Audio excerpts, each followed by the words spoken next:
I'm a big reader, and of course, like I went through a phase of in middle school, I read all the time. I always had a book with me, and then it kind of slowed down, say in high school and college, but I'm getting back to that like reader side of me.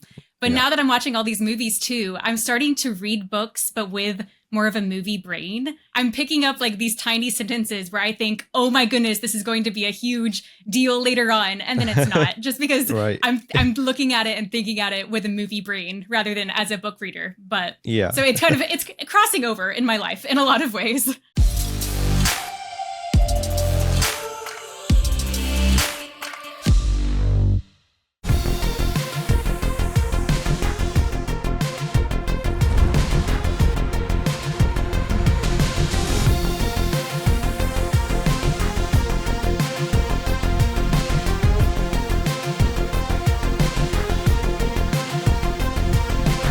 Hey everyone, welcome back to the Reactorverse Podcast, brought to you by Passion Fruit. I am joined today by a relative newcomer to the space, but someone who has made an imprint already. It is Addie from her channel, Addie Counts. Addie, thank you so much for being here. Thank you for having me. I'm very excited. Of course. First and foremost, congrats on hitting 100K this year. Thank I know it's you. a big milestone.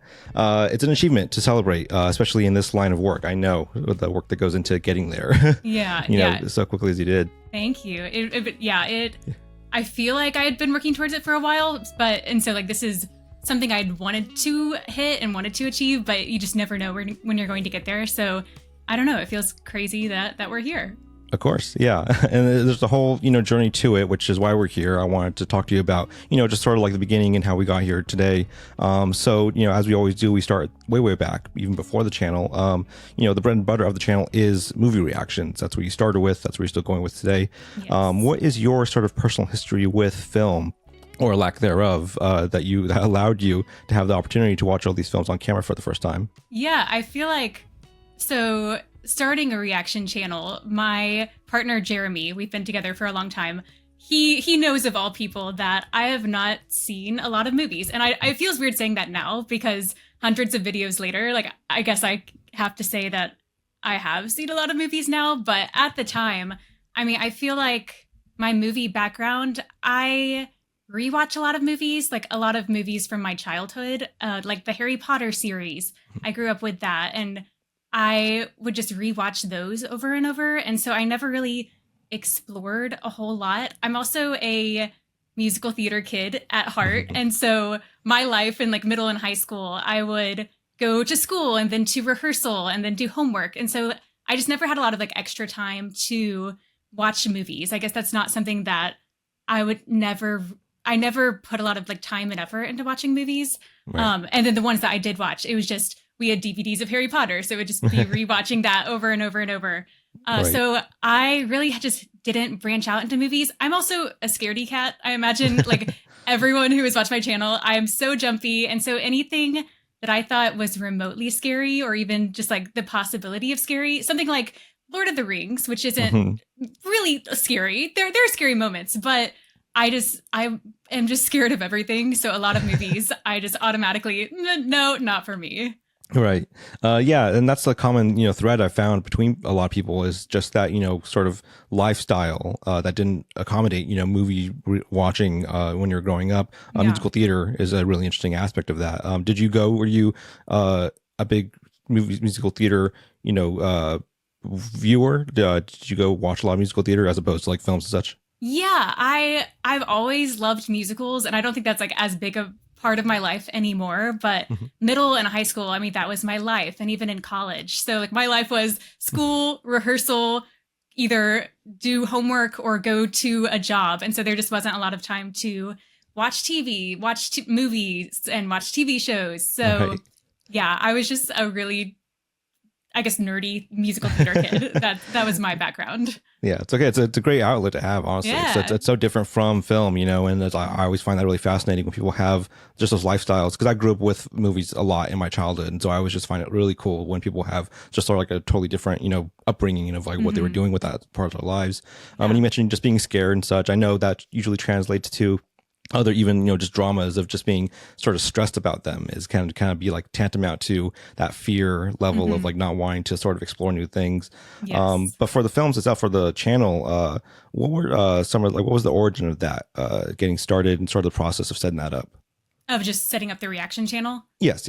So I had never watched any reaction channels, but my boyfriend had, and he knew that I was kind of looking for a career change. I was trying to move out of the city that I was in. I was trying to think of maybe something that I could work for myself, work for me, like something that I could like build from the ground up. So he actually suggested that maybe you should try this. And for the longest time, there was probably a 6-month period where I was like, no, not interested. I don't think that's for me.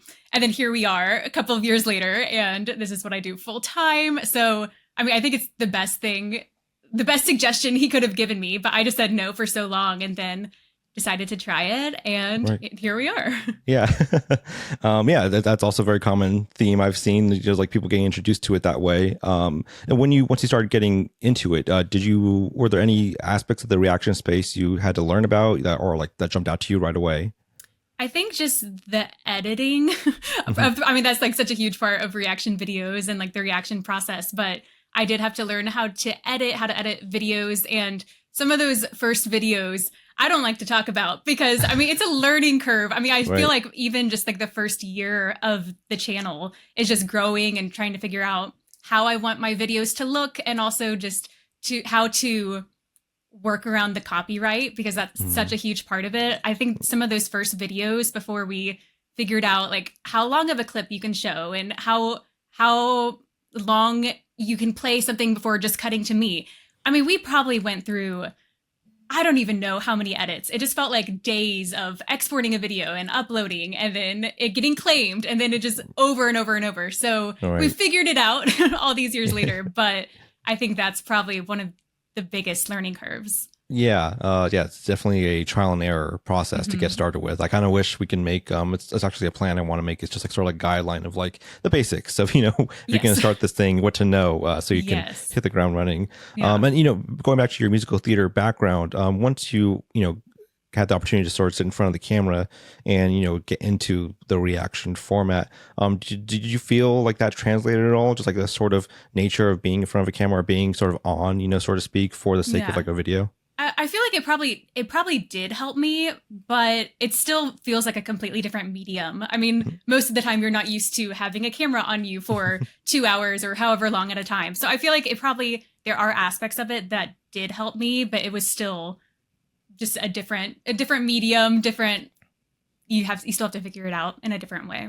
Right. Exactly. I know once you're on, my friend Greg Abba explains it as, trying to unzip yourself, trying to just like, let out those inner parts of you that, are there, but you have to sort of like push out to vocalize for the sake of like an on camera sort of, performance, so to speak. Yeah. I still feel like I'm not fighting it, but I still feel like I'm figuring it out, because sometimes when I'm editing a video, I know what I was thinking at the time, but I wasn't saying anything. So figuring out, still like reminding yourself, oh, you should probably express that thought. You should probably say something right now. But sometimes, I don't know, you're still figuring it out. Right.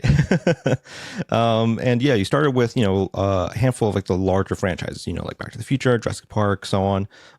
Did you have any sort of specific strategy or approach with those early videos of like what you wanted to watch? It's been so long. So I'm trying to like think back. I feel like at the beginning, I just knew that there were just some, like you said, some big franchises that I probably needed to check out, like that. Not that the goal was to have a huge channel, but I just knew that people would be interested in watching reactions to these. So I feel like starting with those big franchises, it just kind of like gives you a place to start, and at least like something like Star Wars, you at least have 6 videos to know what you're doing next. So it just kind of gave me a road to go on. And then Patreon votes help pick other movies. And so it just kind of goes faster and faster and faster from there. Yeah. Having the franchises help you, give you sort of a roadmap of like, Yes. this to look forward to. One of the most interesting things I noticed, when I was going through the backlog of your channel, was your reactions to Lord of the Rings. Just because I'm a huge Lord of the Rings fan, so I always watch everyone's videos of those. But once you decided to react to the extended cuts for those, which are just like much larger, undertakings than just So the theatrical versions. Yeah. I guess what was the process of like, deciding on those versions of the films to react to and the work that went into it? I feel like everyone was just telling me to watch the extended editions. And so that's kind of just what I went with. And I do feel like the extended, I mean, they are so long, but because it's 4 hours, it does kind of give you a nice like 2-part video of like, this is kind of a 2-hour movie here and then a 2-hour movie here, basically. And so I don't know. I guess I just always, because so many people were telling me to watch the extended, I just always knew that I was going to go that route. So right. Yeah. And I'm glad I did. I mean, those movies are phenomenal. I'm so glad I did that. Absolutely. I always watch people's reactions to it. It's like one of those like sort of barometers I can watch and get an understanding of like, where their sentiments at with like movies and stuff like that. Yeah. And did you ever go back and see or read what the differences were between the theatrical versions and the extended ones, like what you would have missed if you had just gone the theatrical versions? I think I did at the time. It's been a couple of years since I watched it. So I honestly, I've never actually sat down and watched the theatrical editions of it though. So maybe that's something I do now. Maybe that's something I do just to see the difference for myself. Yeah, maybe on your own time, because there's just shocking. There's a few shocking things that you would watch and be like, I can't believe that didn't make the movie for for the general audiences. Yeah. Do you think the extended is the way to go? Usually if I recommend it to anyone, I always say watch the theatrical version, and just like go with that. And it's like if for your own, sort of like viewing experience, just because they're shorter, I think they're more cohesive. But if you're a fan of the world and you become a fan of like sort of the lore and everything, then yes, go back and watch the extended versions because like there's just more to chew on. But you have a palette for it at that point. Yeah. And over the first year of the channel, you started in, the pandemic, or sort of like 2021, just coming out of it. What was that first year like, I guess, sort of balancing, just the ever shifting, things in the world going on as well as starting the channel and trying to figure out things there? So the first, I would say like 6 to 8 months of the channel were kind of weird for me because I was still working another job. And so basically I just posted a few videos just to see if they could grow, if I could join the partner program, just to see if like, not that I could make a living of it, but just to see if this could pay the bills to allow me to just like leave my job. So I posted a few videos and it was growing and I could see that it had the possibility to grow more. And so there was a period of probably about 3 months where I didn't post anything after that. So just because of trying to move and still working another job. So I kind of just left that hanging for a second. Probably shouldn't have done that, but oh well, can't go back. And then once I got my life kind of in order, once I moved, then I started doing things regularly again. Mm-hmm. So the first 6 months or so were kind of weird, kind of funky, but I'm here. That's all that matters. We made it. Made it through. Yeah. And you supplemented the movie reactions with TV show reactions as well for certain shows, doing, sort of like multi-episode drops. What would you say is the biggest difference in experience, sitting down to watch a movie as opposed to watching like a couple of episodes of a TV show? Ooh, I find I kind of struggle with TV shows a little bit because since I do spread them out, I might only watch like 2 episodes here and then wait another week for the next 2 episodes. And so it might take me like 5 weeks to watch just one season of a show. So I feel like I kind of struggle with remembering what happened before, remembering character names. And so I do find it easier just to immerse myself into a movie because it's just, you're sitting down for 2 hours. It's just all there, just all in the 2 hours. So I do think movies are easier in that way for me, just because since I am watching so many different things, I just forget a lot, especially in the TV shows. I'm watching Arcane season 1 right now, and there are so many different characters and storylines. I think I struggled to pick up on a lot of things just because I'm spacing it out a little bit more. But that might just be a me problem. That might just be me forgetting things very Yeah. easily. Right. Yeah. And usually I've, seen people even with like longer films struggle. So they start taking notes and, everyone has their own processes of, how they sort of like retain that stuff. Yeah. Over the first year, after you had that traction, was there any point where you felt like, okay, I'm kind of picking up on something here. There's an audience. There's like, some like, retention and people coming back that you felt like you're getting somewhere with the channel? Yeah, I feel like, I mean, as soon as I started posting regularly, like at least 2 videos a week, you start seeing that growth. And so just staying consistent with it, I definitely saw that growth, and just like, not even the growth, but just the community being built. And you start recognizing people's usernames, and Right. and it's just really cool to see how this community has grown over the last 2 or so years. Yeah. Do you recall any sort of like that early, like feedback, whether it was like, vocal feedback from comments or just like what you were noticing in terms of trends for your channel? I think the main feedback I heard at the beginning was just like, we like you, you're great, work on your editing. And I think that's probably the case with a lot of channels, and Right. there's just like a growth there. But so I feel like that's the main feedback that I remember. But I mean, it's just the exciting feedback is just to see how other people are connecting with these stories that you're connecting with. And that's just, I feel like that's a really easy way for people to connect on the internet. Right. And one of the major staples you had for the reaction channel that a lot of people have is the MCU watch through that you do, which I always find fascinating, just like getting into newer channels who are doing it, because I feel like it's a much different experience to sort of ramshot through those films as opposed to what the fans of the past decade had to go through, which was like waiting year to year to watch it and spreading out over like 20 films over 10 years. Right. Do you think that gives you sort of any advantage or disadvantage, being able to run through them very quickly like that, as opposed to sitting with them year to year, which you'll unfortunately have to do now because you're caught up with everything? Yeah, I feel like it was a lot easier for me to remember moments, or like remember characters that you might have seen in just one tiny little scene 5 movies ago. So whenever I'm watching them back to back, it's a lot easier to pick up on those things and remember those things.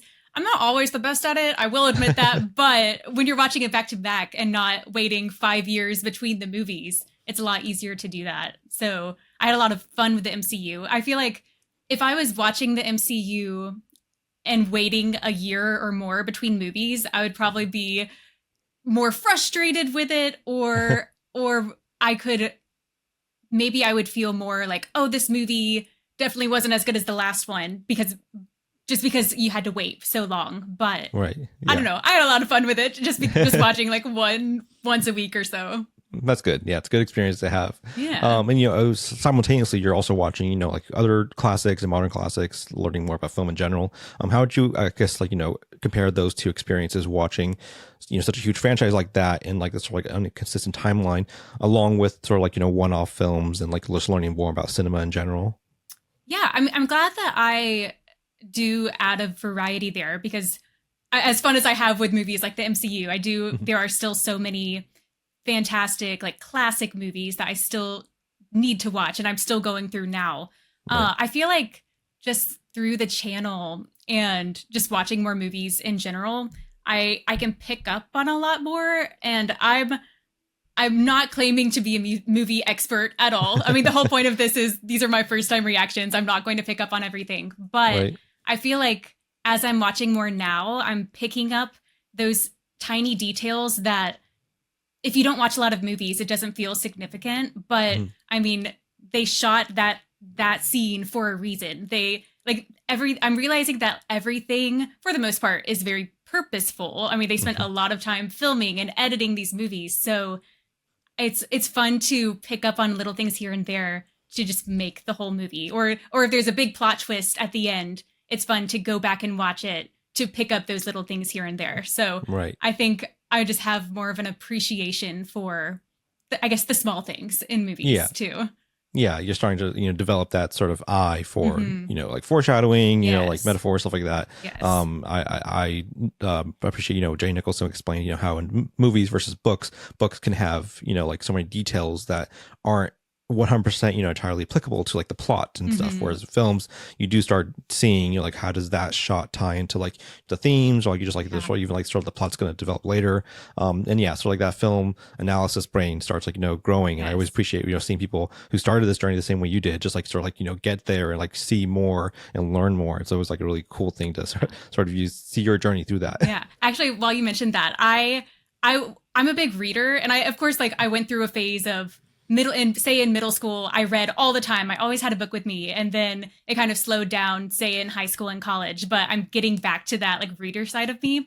But now that I'm watching all these movies too, I'm starting to read books, but with more of a movie brain. And like you said, like the details in books don't necessarily have to do with the plot all the time. And so I'm picking up like these tiny sentences where I think, oh my goodness, this is going to be a huge deal later on. And then it's not, just because I'm looking at it and thinking at it with a movie brain rather than as a book reader. But so it's crossing over in my life in a lot of ways. Yeah, I definitely feel that. I was, a reader when I was a kid, and I got more into movies, in my adolescence. And then I also read things the same way. I sort of like format it as a movie in my brain, which makes me a slower reader just because I'm like sort of like reformatting and shooting it and editing it in my brain how it's going to look. So yeah, it's a very different experience. Right. And just again, like going back to like sort of like the long shot of the MCU, when you got into it, has there been an adjustment for you just getting into like the the latter half of the films where you're catching up to it, you're getting to like say the TV shows, the newer films, and like having to decide, am I going to go see this in theaters? Am I going to go, save this for the channel? Those sort of like, modern issues as you get closer to the end of it. Yeah, I've definitely noticed that probably in the last year more so, because I am catching up, and I can see now, because I guess early on in the MCU, everyone is very excited about it. And pretty much most of the movies, everyone is excited for, and everyone's excited to watch along and see a reaction to. But I'm definitely seeing that. I mean, there is a drop off, and there's a drop off of what people are interested in as well. So a lot of those, because I mean, honestly, I still have a lot of fun with the MCU, but a few of those projects I've just decided to keep to myself because I still want to enjoy it and just in my own time. So I'm not completely caught up. Like I haven't seen Agatha All Along. I'll probably just watch that one on my own, but I still have fun with it. So I'll probably just enjoy it on my own. Yeah, and it's important to have that balance. So, like, something you want to enjoy in your personal time, you can go to the theaters to watch it. Has that been an obstacle for you now? Like, just having to decide between that? Like, there's a new movie coming out, I want to see it in theaters, or to watch it on my own time, to want to record. How do you sort of parse that out between those two? I mean, most of the time, I'm going to save it for the channel, especially those big movies. As much as I wanted to see Deadpool and Wolverine in theaters, I knew that something like that I do need to save for the channel. But there are a few movies here and there I just decide for myself, like, I'm just going to see it in theaters. Like, I guess it was last year that Barbie came out. I just decided, I don't know, I just want to see it in theaters. So I did that one on my own. So some of them I do just decide, I just make the decision, I'm going to see this in theaters, screw it. And then others I know that I do need to probably save for the channel. Yeah, exactly. And on the flip side of that, you just watched the first Superman film with Christopher Reeve. Does that sort of hinting that you'll be doing more DC stuff for the channel? Yes. So I put a poll up on Patreon, and it didn't list every single DC project ever, but it listed a lot of the major movies just so I could see what people were interested in. So I'm kind of going off of that poll just to see what movies people are interested in, kind of what order to go. So yes, I am starting with the DC, and I'm going to be watching probably over the next 2 or 3 months. I mean, it's going to take me a while to get through a lot of these movies. So, but yes, I am watching DC. I'm getting through those. Good. Yeah, it's a good universe to start diving into especially after the MCU stuff, just like a change of pace, and yeah, you mentioned, just reaching out to your patrons for, polls and advice, stuff like that. How has that relationship developed over the years? Because obviously everyone starts out with like a good amount of feedback who have made it here so far. But once you have that traction in that platform, you start seeing a more refined sort of understanding of like, they understand, where your sentiment's at. And you can like sort of feed off of that. I guess how has that, changed over the years for you? Yeah, I mean, it's so cool with Patreon because, I mean, it shows you how long people have been a member. And so it's really cool to see that a lot of these people have been there from the beginning. They've been on Patreon for 2 years or more.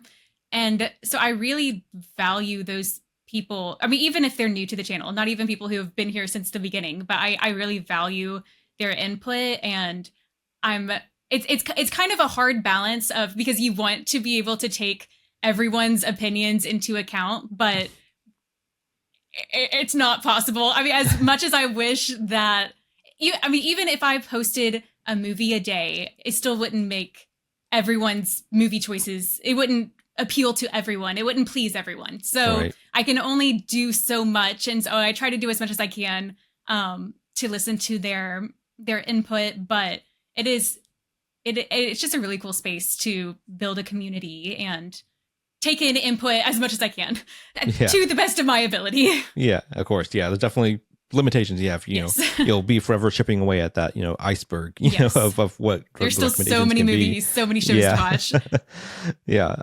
And over the couple of years that you've been doing this, how do you feel your cinematic palette has evolved over the years in terms of the stuff that you even enjoy, from different types of genres that you're getting into?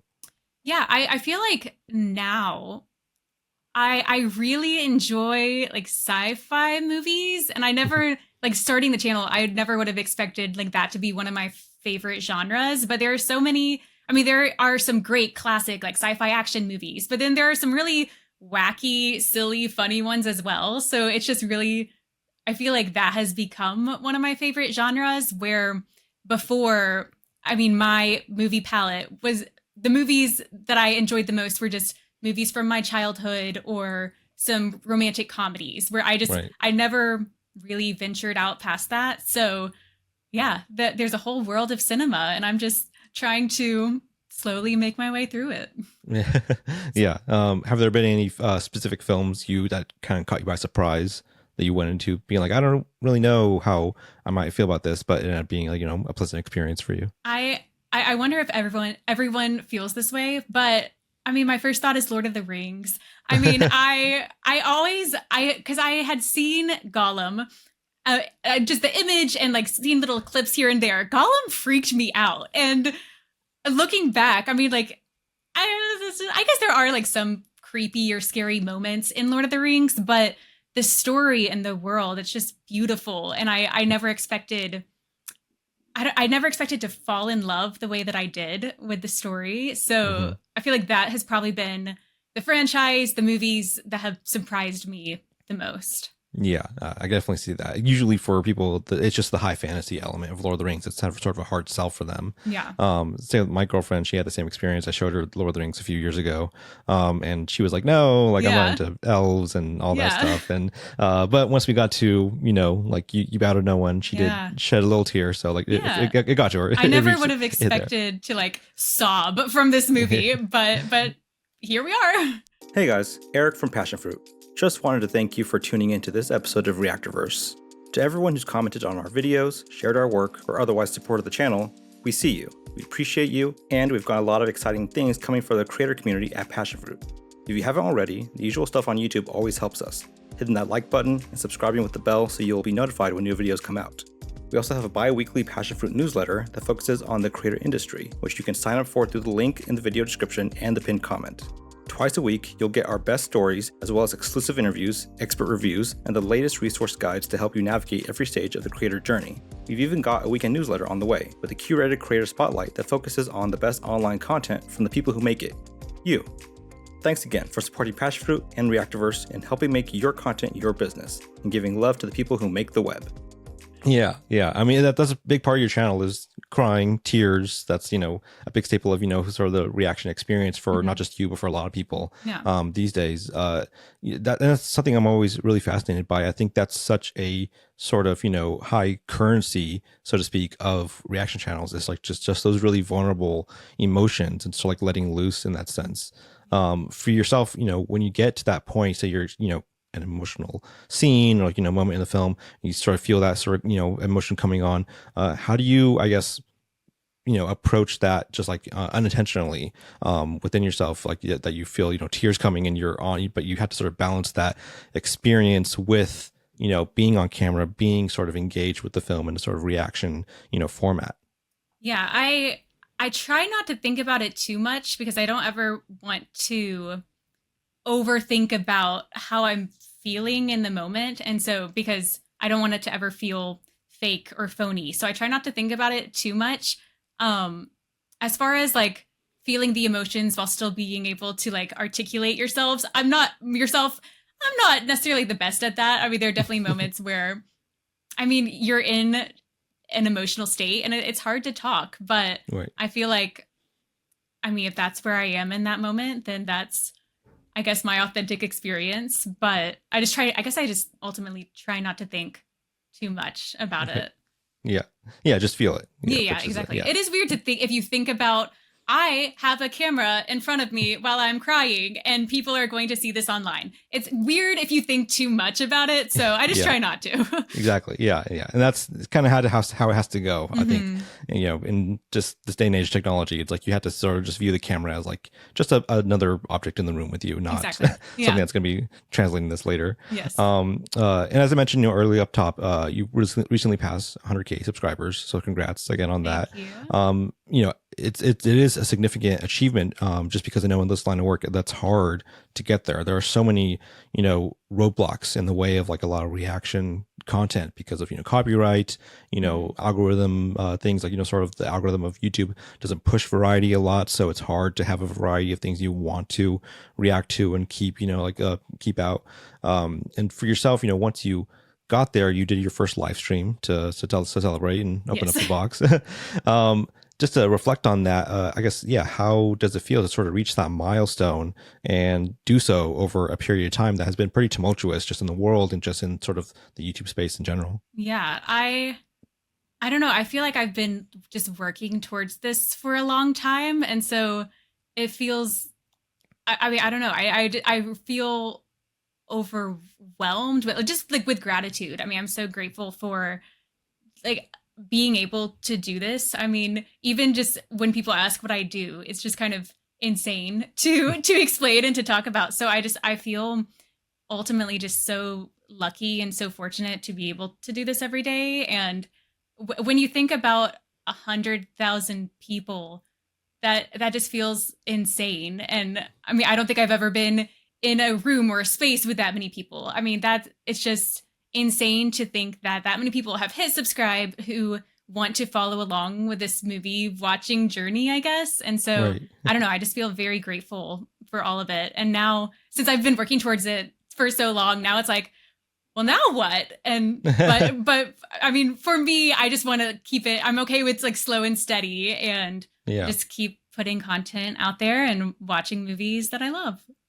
Yeah, exactly. Yeah, it's once you hit that, there is like this sort of daunting, relaxation in a way where it's like, I hit it now. You're coming down a little bit, but the work still continues in terms of like just the experience. There's so many, like we said, more movies out there and shows and stuff to experience and share with people. And I always love that in the space where like it's again like sort of existentially dreadful in a way because there's so much, but it's also nice that there is like no sort of like dried up end to it that I think anyone's experienced. Yeah, I don't think I'm burnout. Yeah, I don't think I'm ever going to run out of movies and shows. Like not anytime soon. I think I could do this for 10 more years and I still would have plenty of movies and shows on my list. So that is a refreshing thought, I guess. Right. Yeah.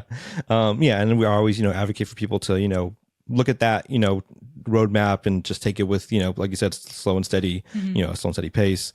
I guess for yourself, how do you avoid just, the general things like burnout, just like not trying to overextend yourself, not trying to put too much on your plate at a time and just, keeping yourself at an even pace? Yeah, I feel like it wasn't until this year that I started managing that a little bit better because it's hard when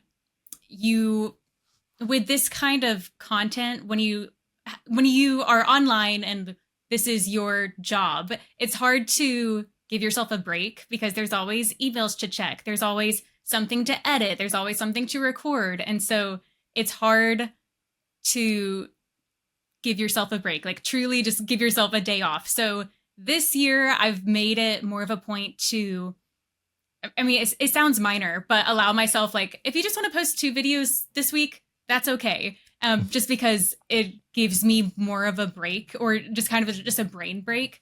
And so just allowing myself, again, it sounds so silly, but like, it's okay to do 2 videos this week. That has just helped me so much. And it allows me to get ahead and actually give myself a day off. So something just as minor as that has helped a lot this year, of just like giving myself permission to have a break, I guess. Just totally giving, I guess, being kinder to myself that it's okay. You can take a day off. It will be fine. People will still be there for you. It's okay. Yeah. Totally. Yeah. I just spoke to another channel, Mac React, and they explained it as giving yourself grace. Yeah. Just like, forgiving yourself for not, pushing yourself to the extent you think you should be, but understanding like this is the extent that you should be at to maintain a healthy relationship with the channel and like how much you're putting into it. Because it can be exhaustive and it can sneak up on you really quickly, as I've seen from a lot of people. It's just like, even though the work looks easy, you just sit down watching a movie. There's a lot that goes into it, just like sort of emotionally, mentally, just being engaged with it. So yeah, I definitely advocate for anyone to manage that for yourself, what you're comfortable with. And then, getting into like, other things like, you mentioned like horror films and stuff like that. Horror films can be its own sort of, anxiety inducing experience. How do you, I guess, prepare to go into a horror film? And then how do you come down from one, once you've finished a reaction for that? I don't think I've figured out a good way still of like getting into a horror movie, because I think I scare myself more than the movie does. Probably. I just like work myself up. I guess I have an overactive imagination of what could happen. And most of the time, what's in my head is probably scarier than what I'm about to watch. So I think I actually scare myself more than the movie does most of the time. So before a horror movie, I'm just working myself up. So I haven't figured out a good way to actually start a horror movie. But afterwards, I kind of just have to laugh at myself, because every single time I've watched a horror movie, I survive. Like nothing has truly scarred me for life. Nothing has given me major nightmares, or I haven't had any terrifying situations where I'm up all night. So I just kind of have to laugh at myself and realize you're fine. It's okay. But yeah, afterwards I will, I don't know, light a candle, go for a walk my dog, just kind of do some relaxing things afterwards. Yeah. My friend JL from EOM Reacts would recommend ice cream. That's always his go-to. Oh. Yeah, just a nice little dip of ice cream after every horror movie. Oh, that's smart. I need to start doing that. Yourself. Yeah. It gives yourself a reward. Like I just need to remember I can get through an hour and a half and then I'll have ice cream. Yeah, exactly. That's the way to do it. Yeah. To start winding down here, one of the main questions I always ask is, over the years with the channel, what has been the most consistent obstacle you faced with it? Ooh, I feel like everyone says this, but copyright. I mean, I feel like that's the one that you're going to run into the most. I mean, you're dealing with it with every video. And I do feel like, I imagine most channels, once you put out so many videos, you start realizing, you realize more of like what's going to get caught, or like if you keep it within this, it's going to be fine most of the time. So I feel like now over the last year or so, it's been a lot easier. But I mean, I imagine we all still get those notifications that a video has been claimed, or recently I've been getting claims on videos that have been up for 2 years already. So you just never know. It's still always going to happen. Yeah, it's a lot of landmines around there. And like speaking as someone who's edited a lot of reaction videos, you start feeling like you get like a sixth sense of like, this is going to get flagged if I leave this in too long, or this like bit's going to get dinged. And especially now with studios changing policies, you can get retroactively flagged and stuff like that. So it's definitely a huge thorn in I think everyone's side in the same way. I find that comedy reactions are tricky to edit, even though a lot of times they're an hour and a half. So technically it's less footage, so it should be easier. But comedies, there's so much dialogue and it moves so fast. And so in a reaction, you want the lead up to the joke, and then you want the joke, and then you want the reaction to the joke. But if you're not careful, that section might be like a 30-second section that you can't include. So it's just, it's very intricate in figuring out what you can include. And a lot of times you get comments like, you cut out my favorite part, but it would involve putting in a lot more than just that line. So it gets tricky sometimes. Yeah, it's hard to please everyone in that regard. Yeah. I've definitely seen those comments. Yeah. And if you try to please everyone, you would just show the whole movie. And I can't do that. So exactly. Yeah. And the next question is, how do you feel you've personally grown over the years with the channel? Ooh. I mean, movie-wise, I feel like I just pick up on a lot more, where before I might just, I don't know, watch a movie and I enjoyed it. But there's a lot of moving pieces in a movie that I'm seeing more, and you can appreciate just the more movies you see, you appreciate it more. So I feel like I'm no movie expert. I do not claim to be, but I feel like I've just pick up a lot more with that.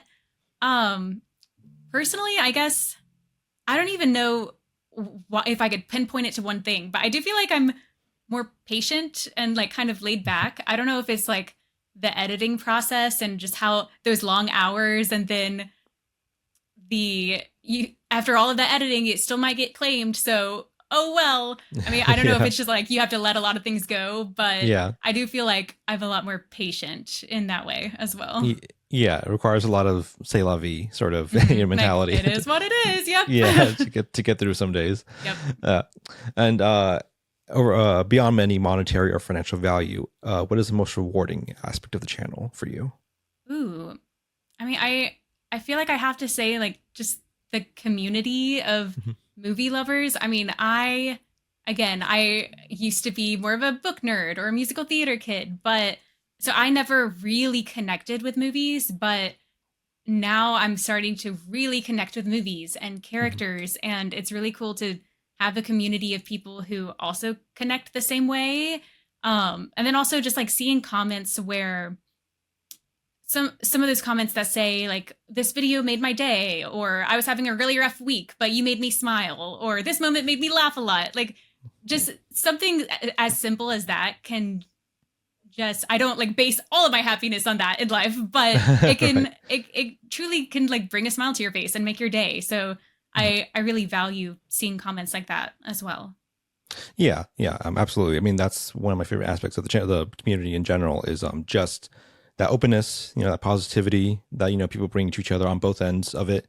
I think it's very impactful, especially in this day and age of the internet that we live in, where positivity isn't the strongest currency to have with people. Right. We do have our final questionnaire that we give to everyone, just 10 questions down the line for you. The first one is, what is your favorite TV show of all time? Ooh, is this like that I watch on the channel or just in general, every year? Oh goodness, I have about 5 TV shows that I watch every year, and it's just like a rotation that I rewatch. So like choosing between those. I really love Modern Family. Oh, okay. I don't know, it's just such a feel good show, but I always there's always a moment in every episode that I tear up. Like I don't know, I just really connect with those characters, and I love that show so much. Yeah. Okay, that's a good pick. What is your favorite film of all time? Oh gosh. Is it a cheat if I say Lord of the Rings? I mean, I feel like that's probably a lot of people's answers. Yeah, just the entire experience. Yes, it's just all one. It's just one 12-hour movie. Totally. I mean, the story is just beautiful. I mean, I love it. Yeah, that's also a great one. I stand by that one. What stresses you out? Ooh, a lot of things. Anytime I see that notification from YouTube, there's just like a notification at the top, and most of the time it's like a certain person commented, or it's not for every comment, or there's a super chat, or like something changed. But every once in a while it's a copyright situation, and so just seeing that notification, it just like makes my heart start to race. I don't know how to get around that, but it does stress me out. This is, most people probably don't relate to this, but parking stresses me out. Not parking like in most situations, but if I'm going to a place where I've never been before and I don't know what the parking situation is, that stresses me out. I definitely feel that. I feel the same way when I go into a new parking structure I've never been to before. And I'm just like, where am I turning? Like, how do I get out of here? Like, yes. And like dealing with like street parking and on a busy day. Yeah. Parking stresses me out. Yeah, totally. What helps you relax? Ooh. I've mentioned this already, but I love to read.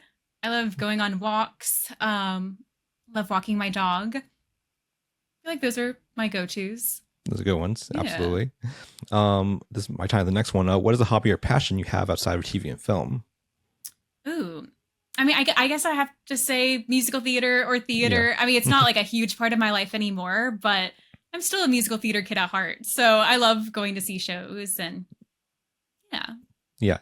My girlfriend's a big musical theater fan. And so that's something I've learned more about over the last few years. So it's been fun. Yeah. What fictional character do you relate to or just care deeply about? Ooh. I feel like I always go to Hermione Granger. I was always like really studious and I guess kind of always a reader, but I also feel like there's a side to her. I don't want to say a dark side because that's not accurate, but there's like a mischievous side to her as well. So I kind of relate to that where I'm not just a studious book nerd. There's something else there too. Yeah. You can rebel once in a while. Yes. I can bend the rules. Yeah, exactly. What is your guilty pleasure, show or film? Ooh. I mean, I have to say some reality TV. I mean, there's some shows that you can just truly watch and just fully turn your brain off. But then there are also some like really like heartwarming shows. Like I love Dancing with the Stars and Great British Baking Show, and it's just so heartwarming. And so I don't even know if that's a guilty pleasure, but I love shows like that. Yeah, it's a common answer. And I think I've found just the link to that is just like doing reaction videos. Like your brain has to be like 100% engaged the whole time. So it's nice to have something where you can lean back and just not have to take in every nuance of the material. Yes. Yeah. So I don't have to fully pay attention to every single detail. Yeah, it's a palate cleanser. That's what it is. Yeah. What show or film gave you your favorite reaction experience with the channel? Ooh. I mean, I feel like the ones that I think of are the super emotional ones, but I wouldn't say that's my favorite because it's hard to like be in that headspace. Right. But favorite experience, probably something like The Fifth Element or Demolition Man, where I go into it thinking that it's just your typical sci-fi action movie, but then it's really fun and wacky. Yeah. Like I love like being surprised like that. So those movies are so fun. Yeah, those definitely two good picks. Yeah, so very wacky worlds. Yes, I love it so much. Unlike anything other. Yeah. What show or film do you wish you could erase from your memory and react to again for the first time on camera? Oh. Probably anything with like a huge plot twist or just twist at the end. I don't want to say any titles just in case someone hasn't seen those movies, but fair. I imagine that there are still probably a few movies too that do have a big twist that I still need to watch. But those types of movies would be great to watch again. Yeah. Yeah. It's always a great experience to just get through those again. There are a handful of films I've watched, with big twists that I'm like, I from a fan standpoint, I'm like, I wish more people were around when that came out, just to watch it or to have a chance to watch over a reaction. And our final question is, what advice would you give to your past self if you can go back in time when you first started the channel? Oh, I think I would just tell myself to have fun and like remember that this is a fun thing to do, like watching movies and connecting with people. This is fun. And so I guess sometimes with those tedious hours of editing or with some mean comments, those things can drag you down really easily and really quickly. But I kind of just have to remind myself that this is fun. This is a really fun thing to do. I'm like very fortunate to be able to do this. So I wish I could tell past me that like, it's okay, have fun, like watch what things that you're interested in watching. And just remember to have fun with it. Of course. Yeah. And that's always the golden rule, I think, to anyone who's doing this is like, definitely have fun with it. And just make that the forefront of like what you're sort of prioritizing with the channel. Right. Addie, thank you so much for being here today. I really appreciate it. Thank you so much for having me. Of course. Congrats again on 100K. I'm looking forward to more in the future. Thank you. Where can we find you on YouTube, social media, or otherwise? Oh, I think YouTube is just at Addie Counts. Instagram is, I think, Addie_counts. But if you go to my YouTube, all the links are there. So you'll be able to find everything. Makes sense. You can find us at Passion Fruit for Us across social media. You can find me at Nerdchronic across social media. You can find us on our Discord and Patreon in the links below. And we'll catch everyone on the next episode.